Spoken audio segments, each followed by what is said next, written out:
नमस्कार साथियों, गंगा स्टडी के यूट्यूब चैनल में आप सभी का स्वागत है। साथियों, जैसा कि आप सभी को पता होगा, गंगा स्टडी के यूट्यूब चैनल में एक नए सीरीज की शुरुआत की गई है और उस नए सीरीज में आप लोगों को क्लास 9 का एनसीईआरटी का साइंस बुक का जो है एमसीक्यू कराया जा रहा है और उसका 2 वीडियो अपलोड हो चुका है। अगर वो 2 पुराने वीडियो आप नहीं देखे होंगे तो आप गंगा स्टडी के प्लेलिस्ट में जाकर आप वो दोनों वीडियो को देख सकते हैं। वहाँ पर आपका प्लेलिस्ट मिल जाएगा आपको। एनसीईआरटी क्लास 9 का एमसीक्यू इस तरह का एक प्लेलिस्ट बना हुआ है।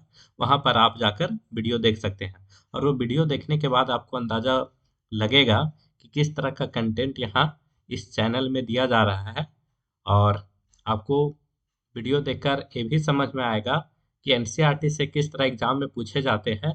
और ये प्रश्न जो मैंने सेलेक्ट किया है वो खुद से बिल्कुल एनसीईआरटी को खंगाल कर बनाया गया है और उम्मीद है ये प्रश्न से आपको आगामी सभी एग्जाम, चाहे सेंट्रल लेवल हो चाहे कोई भी स्टेट पीसीएस हो, आपको सभी एग्जाम में वीडियो काम आने वाले हैं। तो चलिए आज हम चैप्टर 3 की शुरुआत करते हैं, जिसमें हम देखेंगे चैप्टर 3 परमाणु और अणु से संबंधित जितने भी एमसीक्यू कॉन्सेप्ट के साथ देखेंगे क्या प्रश्न बन सकते हैं। तो आइए पहला प्रश्न देखते हैं। पहला प्रश्न है, किस भारतीय दार्शनिक ने सबसे पहले यह प्रतिपादित किया था कि यदि हम द्रव्य को, कोई पदार्थ को विभाजित करते जाएं तो हमें छोटे छोटे कण प्राप्त होते जाएंगे। तो ये कौन से भारतीय दार्शनिक थे जिन्होंने सबसे पहले यह मत दिया था कि किसी पदार्थ को अगर विभाजित करने का प्रयास करें तो छोटे छोटे कणों में कण प्राप्त होते जाएंगे। तो ये जो सबसे पहले विचार दिया था, सबसे पहले जो ये मत दिया था वो थे महर्षि कणाद। तो ऑप्शन सी इसका सही आंसर हो जाएगा, महर्षि कणाद। नेक्स्ट प्रश्न, जल में हाइड्रोजन एवं ऑक्सीजन के द्रव्यमानों का अनुपात सदैव होता है। आपको बताना है कि जल में हाइड्रोजन और ऑक्सीजन के द्रव्यमानों का अनुपात कितना होता है। तो हम लोग जानते हैं जल का जो रासायनिक सूत्र है वो H2O होता है, H2O। तो H का परमाणु द्रव्यमान, हाइड्रोजन का परमाणु द्रव्यमान 1 होता है। तो 2 हाइड्रोजन है तो 1 मल्टीप्लाई 2 से करेंगे तो 2 हाइड्रोजन का हो जाएगा और 1 ऑक्सीजन है जिसका परमाणु द्रव्यमान 16 होता है। तो 2:16 को अगर हम अनुपात में और उसको अगर हम देखें तो 1 अनुपात उसको 8 के रूप में लिख सकते हैं। तो जल में हाइड्रोजन और ऑक्सीजन के परमाणु जो द्रव्यमान है वो हो जाएगा 1:8। तो 1:8 इसका सही आंसर होगा। नेक्स्ट प्रश्न है, यदि 9 ग्राम जल का अपघटन करें, अगर 9 ग्राम जल का हम अपघटन करें, एक मिनट, हाँ, यदि हम 9 ग्राम जल का अपघटन करें तो सदैव 1 ग्राम हाइड्रोजन तथा कितना ग्राम ऑक्सीजन की प्राप्ति होगी। अगर 9 ग्राम जल का अपघटन करेंगे तो 1 ग्राम हाइड्रोजन प्राप्त होगा और कितना ग्राम ऑक्सीजन की प्राप्ति होगी। तो हम बताए थे कि जल का अगर हम द्रव्यमान का में हाइड्रोजन और ऑक्सीजन का अगर अनुपात देखें तो 1:8 के अनुपात रेशियो में होता है। तो अगर 9 ग्राम जल है तो उसमें 1 ग्राम हाइड्रोजन है तो उसमें 8 ग्राम ऑक्सीजन होगी। तो इसका सही आंसर होगा ऑप्शन सी, 8 ग्राम। नेक्स्ट प्रश्न, अमोनिया में नाइट्रोजन और हाइड्रोजन द्रव्यमानों के अनुसार सदैव अनुपात में विद्यमान रहते हैं। तो आपको ये बताना है कि अमोनिया में नाइट्रोजन और हाइड्रोजन का द्रव्यमान का अनुपात आपको बताना है। तो अमोनिया का पहले सूत्र जानना जरूरी है। तो अमोनिया का सूत्र जो होता है वो NH3 होता है। तो जब तक आप सूत्र नहीं जानेंगे आप द्रव्यमान को नहीं बता सकते हैं। तो आप लोग जानते हैं नाइट्रोजन का जो द्रव्यमान होता है वो 14 होता है, 14 होता है, और हाइड्रोजन का 1। तो 1 को 3 से मल्टीप्लाई करेंगे तो 3। तो 14:3 में अमोनिया में नाइट्रोजन और हाइड्रोजन का द्रव्यमान होता है। तो ऑप्शन सी इसका सही आंसर होगा। नेक्स्ट, डाल्टन ने किस वर्ष अपने परमाणु सिद्धांत को प्रस्तुत किया था। आपको बताना है कि डाल्टन ने सबसे पहले परमाणु सिद्धांत को दिया था और वो किस वर्ष प्रतिपादित किया था। तो इसका सही आंसर होगा ऑप्शन बी, 1808 8 ईस्वी में। नेक्स्ट, डाल्टन के परमाणु सिद्धांत के विवेचना के अनुसार कौन सा कथन सही है?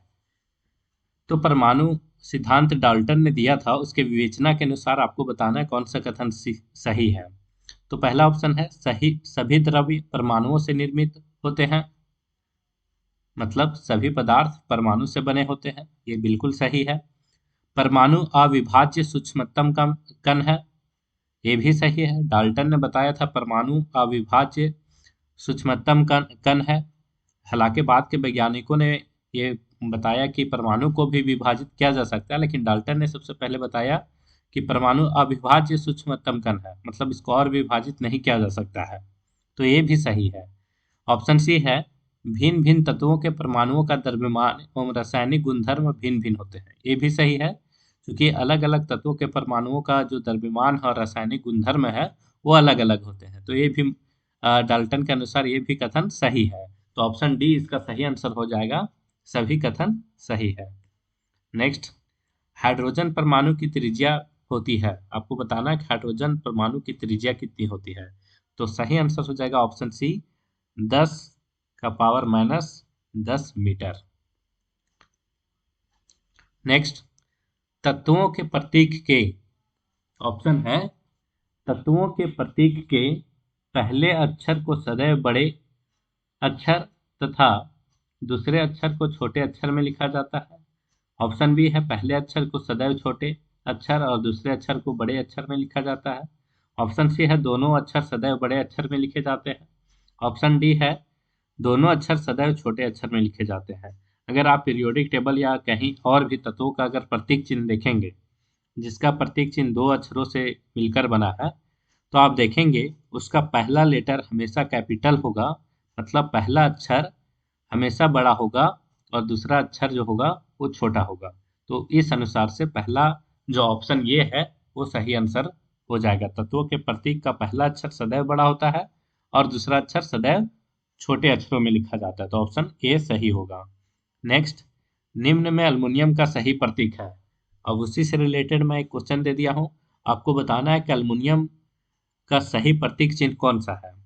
देखिए पहला ऑप्शन है पहले छोटा और बाद में भी छोटा है अक्षर है। बी में है पहला छोटा अक्षर है और बाद में बड़ा अक्षर है। सी में है पहले बड़ा अक्षर है बाद में छोटा है और डी में दोनों बड़ा अक्षर है।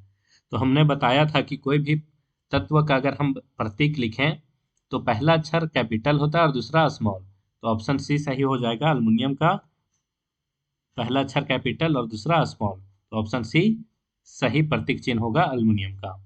नेक्स्ट, निम्न में से किस तत्व का प्रतीक लैटिन नाम पर नहीं है। आपको बताना है कि कौन सा तत्व है, 4 ऑप्शन दिए गए हैं उसमें बताना है कौन सा जो तत्व है जिसका प्रतीक लैटिन नाम पर आधारित नहीं है। तो पोटेशियम, आयरन, आर्गन और सोडियम। तो पोटेशियम आप देखेंगे तो पोटेशियम का आप पीरियोडिक टेबल में देखेंगे तो पी से नहीं मिलेगा प्रतीक चिन्ह, उसका हमेशा के से डिनोट किया जाता है। तो पोटेशियम का लैटिन नाम पर आधारित है प्रतीक चिन्ह, चूंकि के का अर्थ कैलियम होता है, तो उस अनुसार से पोटेशियम का नाम जो है लैटिन नाम से ये आधारित है।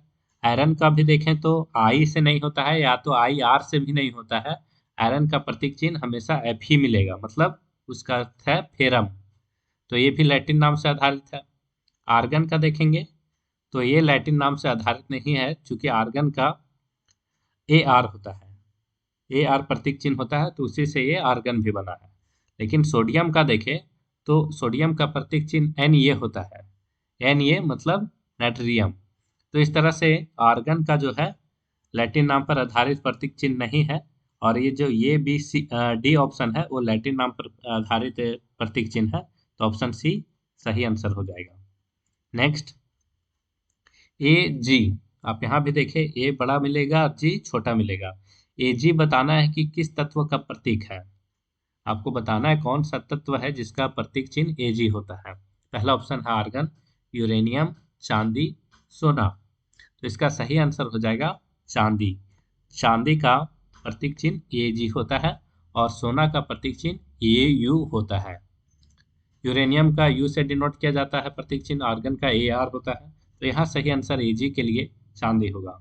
नेक्स्ट, रासायनिक अभिक्रिया में द्रव्यमान का सृजन किया जाता है, विनाश किया जाता है, ना तो सृजन किया जा सकता है ना ही विनाश। ऑप्शन सी सही आंसर हो जाएगा। किसी भी रासायनिक अभिक्रिया में द्रव्यमान का ना तो सृजन होता है ना ही विनाश होता है। ऑप्शन सी इसका सही आंसर हो जाएगा। नेक्स्ट, सी वो है एक तत्व, एक यौगिक, एक मिश्रण, कोई नहीं। देखिए यहाँ पर सी वो लिखा गया है तो आप लोग सोच रहे होंगे कि पहला कैपिटल है दूसरा भी कैपिटल है, तो इस तरह से तो गलत लिखा हुआ है।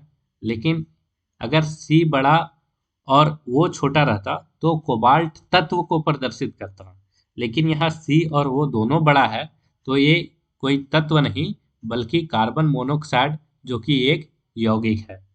आप कंफ्यूज बिल्कुल नहीं करेंगे। अगर सी बड़ा वो छोटा रहता तो कोबाल्ट का प्रतीक चिन्ह होता जो कि एक तत्व है, लेकिन सी वो जो दोनों कैपिटल में लिखे गए हैं वो कार्बन मोनोऑक्साइड है जो कि एक यौगिक है।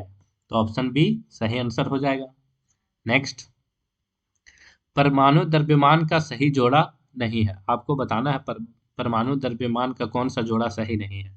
हाइड्रोजन का परमाणु द्रव्यमान एक होता है, बिल्कुल सही है। नाइट्रोजन का परमाणु द्रव्यमान 14 होता है, ये भी बिल्कुल सही है। सोडियम का परमाणु द्रव्यमान 22 होता है, ये गलत है। सोडियम का परमाणु द्रव्यमान 22 नहीं बल्कि 23 होता है। तो ये ऑप्शन सी का जोड़ा सही नहीं है, तो ऑप्शन सी सही आंसर हो जाएगा। क्लोरीन का 35.5 होता है परमाणु द्रव्यमान, तो ये भी सही है। नेक्स्ट, सही नहीं है, कौन सा ऑप्शन सही नहीं है आपको ये बताना है। हीलियम एक परमाणुक है, हाइड्रोजन द्विपरमाणुक है, क्लोरीन त्रिपरमाणुक है, फास्फोरस चतुर्थ परमाणुक है। तो यहाँ पर ऑप्शन सी जो है वो गलत है। क्लोरीन त्रिपरमाणुक नहीं बल्कि द्विपरमाणुक होते हैं। तो ऑप्शन सी सही आंसर होगा। नेक्स्ट, कार्बन डाइऑक्साइड में कार्बन और ऑक्सीजन का द्रव्यमान का अनुपात आपको बताना है।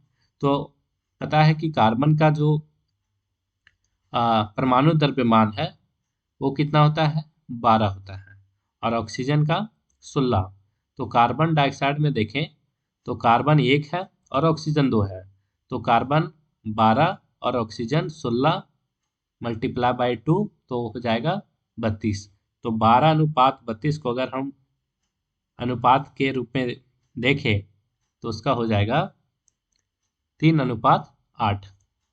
4 से अगर हम काट दें तो 4 3 जा 12 और 4 8 जा 32। तो इस तरह से 3:8 में आ जाएगा। तो ऑप्शन बी इसका सही आंसर हो जाएगा, 3:8। नेक्स्ट, निम्न में किस यौगिक का सूत्र सही नहीं है। आपको बताना है कौन सा यौगिक का सूत्र सही नहीं है। हाइड्रोजन सल्फाइड H2S ये सही है, चूँकि हाइड्रोजन का जो आवेश संख्या है वो 1 है और सल्फर का जो है वो -2 होता है, तो उस तरह से क्रॉस ये मल्टीप्लाई हो जाता है। तो H2S ये हाइड्रोजन सल्फाइड का सही सूत्र है। कार्बन टेट्राक्लोराइड ये भी सही है, CCl4। कैल्शियम ऑक्साइड ये गलत है, ये गलत ऑप्शन है। कैल्शियम ऑक्साइड का CaO होता है ना कि CaO2 होता है। तो ऑप्शन सी गलत है। कैल्शियम ऑक्साइड का जो रासायनिक सूत्र है वो CaO होता है। सोडियम नाइट्रेट ये NaNO3 ये भी सही है। तो ऑप्शन सी इसका गलत है, ये रासायनिक सूत्र सही नहीं है, तो इसलिए ऑप्शन सी सही आंसर हो जाएगा। नेक्स्ट, सोडियम कार्बोनेट का सही सूत्र आपको बताना है। सोडियम कार्बोनेट का सही सूत्र होगा, पहला ऑप्शन है NaCO3, Na2CO3, Na2CO और Na2CO2। तो सही आंसर हो जाएगा Na2CO3। चूँकि सोडियम का जो आवेश का संख्या है वो 1 होता है और CO3 का जो आवेश का संख्या है वो 2 होता है, तो इस तरह से क्रॉस हो जाएगा, तो Na2CO3 होगा। ऑप्शन बी सही आंसर है। सोडियम कार्बोनेट का रासायनिक सूत्र Na2CO3 3। तो ऑप्शन बी सही आंसर होगा। नेक्स्ट, नाइट्रिक अम्ल का आणविक द्रव्यमान होगा। आपको बताना है नाइट्रिक अम्ल का आणविक द्रव्यमान कितना होगा। तो सबसे पहले, मैं पहले भी बोला, इस तरह का द्रव्यमान पूछता है तो आपको रासायनिक सूत्र याद होना काफ़ी जरूरी है, तभी आप ऐसे प्रश्नों को सॉल्व कर सकते हैं। तो नाइट्रिक अम्ल का जो फार्मूला होता है वो होता है HNO3। HNO3। तो यहाँ पर हाइड्रोजन का परमाणु द्रव्यमान 1 हो जाएगा, हाइड्रोजन का 1, प्लस नाइट्रोजन का परमाणु द्रव्यमान 14 होता है, प्लस ऑक्सीजन का परमाणु द्रव्यमान 16 होता है। और 16, यहाँ पर 3 ऑक्सीजन है तो 16 मल्टीप्लाई बाई 3 करेंगे तो 48 हो जाएगा। तो 48 प्लस 14 प्लस 1, अगर इन तीनों को हम ऐड कर दे तो नाइट्रिक अम्ल का आणविक द्रव्यमान 63, ऑप्शन ये 63 हो जाएगा। नेक्स्ट, 52 ग्राम 52 ग्राम हीलियम द्रव्यमान में मोलों की संख्या होगी। आपको बताना है कि 52 ग्राम हीलियम द्रव्यमान में मोलों की संख्या कितनी होगी। तो एक आप फॉर्मूला याद रखेंगे, फॉर्मूला ये आपको याद रखना है, मोलों की संख्या बराबर mass by molar mass, mass by molar mass. तो मोलों की संख्या यहाँ पर ज्ञात करना है, तो मास दिया हुआ है 52 ग्राम, 52 ग्राम मास दिया हुआ है और मोलों की संख्या ज्ञात करना है। तो हम लोग जानते हैं कि हीलियम का जो मोलर मास है वो 4 होता है, हीलियम का मोलर मास 4 होता है।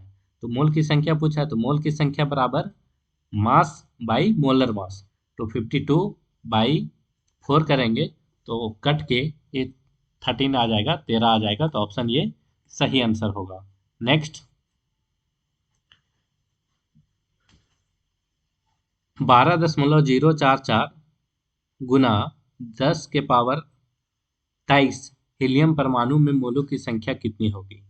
अगर इस तरह से डायरेक्ट प्रश्न आपको न्यूमेरिकल्स के रूप में पूछा जाए तो यहाँ पर करना क्या है कि यहाँ पर भी मोलों की संख्या पूछा है, तो मोलों की संख्या ज्ञात करने के लिए दिए गए कणों की संख्या को एवोगाड्रो संख्या से भाग दे देंगे तो यहाँ पर मोलों की संख्या निकल जाएगी। तो दिया गया जो कण है उसकी संख्या है 12.044 गुना 10 के पावर 23 और उसको एवोगाड्रो संख्या का वैल्यू आपको पता होना चाहिए 6.022 गुना 10 के पावर 23। तो अगर हम इसको एवोगाड्रो संख्या से भाग देंगे तो कट के 2 आ जाएगा। तो यहाँ पर जो मोलों की संख्या होगी वो 2 होगी। तो आंसर इसका सही ये हो जाएगा 2। नेक्स्ट, 4 मोल एल्यूमिनियम परमाणु का द्रव्यमान क्या होगा।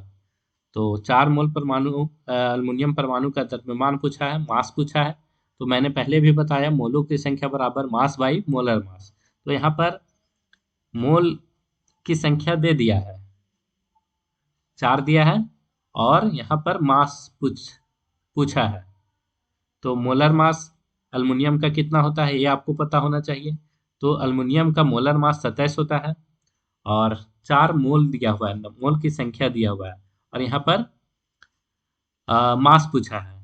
तो मास बराबर क्रॉस मल्टीप्लाई अगर हम फॉर्मूला को कर देंगे तो मोलों की संख्या इंटू मोलर मास हो जाएगा। तो मोल की संख्या को जब हम मोलर मास से गुना करेंगे तो मास निकलेगा, द्रव्यमान निकलेगा। अगर हमको द्रव्यमान ज्ञात करना है तो मोलों की संख्या गुना मोलर मास करेंगे। तो मोलर मास होता है एल्युमिनियम का 27 और इस मोल की संख्या है 4। अब दोनों को गुना कर देंगे तो वो 108 ग्राम आ जाएगा मास, एल्युमिनियम 4 मोल एल्युमिनियम का मास। तो ऑप्शन ये सही आंसर, ऑप्शन डी सही आंसर हो जाएगा 108 ग्राम। नेक्स्ट, 0.2 मोल ऑक्सीजन परमाणु का द्रव्यमान होगा। यहाँ भी वैसा ही प्रश्न है। ऑक्सीजन का जो मोलर मास होता है वो 16 होता है और मोलों की संख्या 0.2 दिया है। तो 0.2 को 16 से मल्टीप्लाई करेंगे तो 3.2 ग्राम आ जाएगा, सी और इसका सही आंसर होगा। नेक्स्ट, तो आज चैप्टर 3 में 23 प्रश्न थे और इन 23 प्रश्नों को आज हमने इस वीडियो के माध्यम से देखा और उम्मीद है ये वीडियो से आपको काफ़ी सारे कंसेप्ट क्लियर हुए होंगे। और इसी तरह का अगला चैप्टर का वीडियो भी बहुत जल्द यूट्यूब चैनल में, गंगा स्टडी के यूट्यूब चैनल में डाल दिया जाएगा। उम्मीद है ये वीडियो से आप काफ़ी लाभान्वित हुए होंगे और आपको ये सारे क्वेश्चन एग्जाम हॉल में देखने को मिल सकता है। तो आज के लिए बस इतना ही। चैनल से बने रहें। धन्यवाद।